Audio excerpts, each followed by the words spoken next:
Imagine, if you will, a village completely battered by weeks of relentless torrential rain. It's not just soaking the earth, it's literally washing away the hopes of a desperately poor laborer. Today, we're diving into an analysis of a tale that goes way beyond simple folklore. We're looking at a deeply mysterious, heartbreaking journey of human emotion, the harsh realities of society, and the unbelievable way karma actually plays out in the end. But before we get too deep into it, I want you to really think about this question. Can sheltering a total stranger for just one single night completely change the trajectory of your entire life? It's the kind of moral dilemma that forces us to ask ourselves, when we literally have nothing left, can we still hold on to our humanity for someone else's sake? That's exactly what we're going to unpack today, how our smallest acts of human decency can secretly build the foundation for our absolute greatest rewards. I mean, just look at how quickly things can spiral out of control here. 1 week, a full week where the rain simply refuses to stop. Within 2 days, the mud walls of Diru and his wife Kajri's tiny home are soaked through, and whatever little food they had starts rotting away. By the very next day, purely to avoid starvation, Diru was forced out into this massive storm just to find daily wage work. And the absolute kicker? After all that grueling effort, the meager wages he brings home that night are completely ruined when his leaky roof drips all over them. It really shows the sheer crushing weight of poverty, where every single natural event feels like a direct attack on your survival. You are a jinx. That's why you have no relatives, no family, no loved ones. Just take a second to let that sink in. Beyond the physical and financial agony, the mental torture Diro goes through is honestly horrifying. Imagine being poor, being an orphan, and having that turn into complete societal isolation and disgust.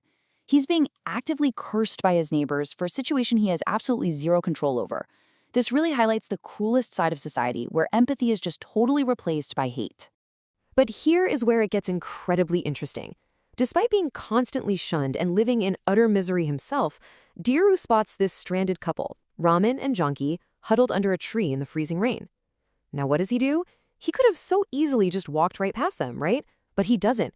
He sees they have absolutely no shelter, and without a second thought, he brings them back to his own leaking, crumbling home. I love this moment because it beautifully illustrates how Diru literally chooses empathy over apathy, even when he's at rock bottom. And his wife, Kajri, frames this choice in such a beautiful, cultural way. When Raman and Janki are just totally overwhelmed by this selfless act, Kajri tells them, "This is our duty. After all, guests are a form of God." This isn't just a nice thing to say, it's the living embodiment of the ancient philosophy Atifi Devo Bhava.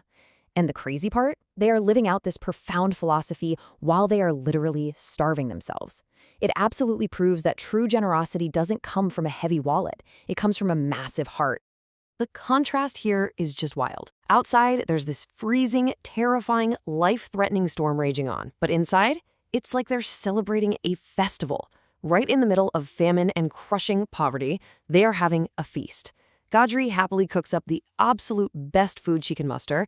The four of them sit together, they eat, and they just bond so deeply as the night goes on. A night that honestly should have been one of the most miserable of their lives suddenly fills up with this incredible warmth and belonging. But, of course, the calm never lasts, does it? Things escalate so fast from here.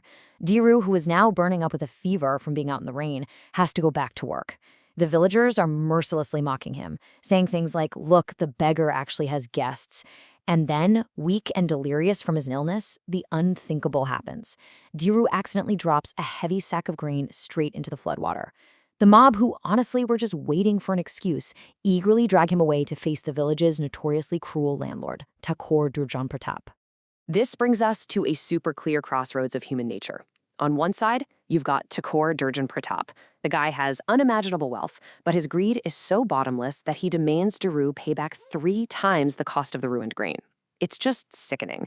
On the flip side, you have poor Diru, a guy with literally zero money to his name who just offered up his own home and his own food to total strangers for absolutely free. The moral bankruptcy of the wealthy Thakur versus the incredible spiritual wealth of Diru couldn't be more obvious here. "No, you will have to compensate me with 3 sacks for the 1 sack you ruined." This wasn't just a punishment. This was a death sentence. It's an impossible, cruel debt that Diru couldn't possibly pay off, even if he worked every single day for the rest of his life. In one brutal swoop, this ultimatum completely breaks whatever little spirit Diru had left. So let's picture him now. He's fired from his job, he's hopelessly buried in an impossible debt, and he goes back home weeping, just completely shattered, to tell Khajri that they are finally done for. They're ruined. Really pause and feel the weight of this moment. It feels like every single door in the universe has just slammed shut in his face. All hope is literally gone. But wait, they aren't alone in that house, are they? Through those incredibly thin, wet mud walls, Janki overhears Diru's desperate sobbing. She realizes what's happened, goes straight to Raman, and convinces him that they absolutely have to step in. This right here is the major turning point. The fact that they were all crammed into that tiny space wasn't just some random coincidence. It's the exact spark that turns this whole story around. And here is the first massive twist. Raman and Janki are not helpless, stranded travelers at all. They are actually incredibly wealthy merchants from the city. I'm talking top tier. They lack absolutely nothing when it comes to money, property, or business. So why the act? Well, they deliberately hid their status because they wanted to see if anyone out there would treat them with dignity and respect simply for being human, rather than bowing down to their wealth. Raman drops this incredibly profound line: "We have lots of money, but when it comes to relationships, we are poor." It really makes you stop and think. True poverty isn't always about a zero in your bank account. Sometimes it's a total absence of human connection and real relationships. Diru was financially destitute, but he was incredibly rich in empathy and love. Meanwhile, Raman had all the money in the world, but he was starving for genuine human connection. What happens next is honestly just so satisfying. Raman immediately hands Diru more than enough cash to wipe out that ridiculous debt. Diru marches back and literally throws the money right in the Takor's face. Talk about reclaiming your dignity, right? And it gets better. Raman then turns to Diru and offers him a highly lucrative partnership in his city business. We are finally watching the karma of Diru's good deeds pulling him right out of that cycle of despair. Now you might be thinking, okay, great, happy ending, we're done here.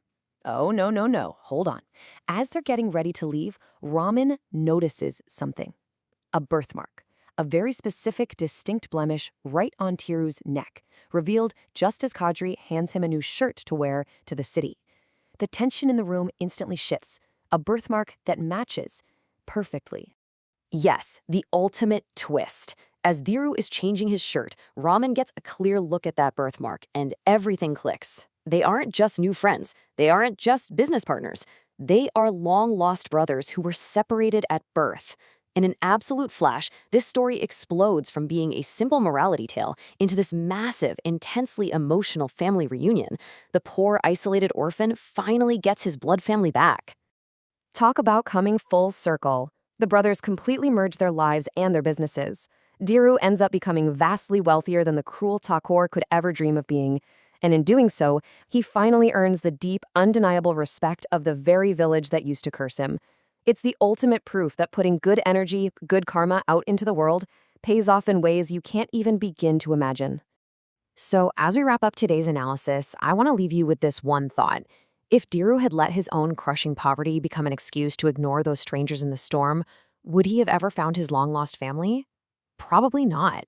It's a powerful reminder that our smallest, most seemingly insignificant acts of kindness might secretly be building the foundation for our greatest rewards in life. Kindness literally never goes to waste. Thanks so much for joining us, and until next time, keep putting good out into the world.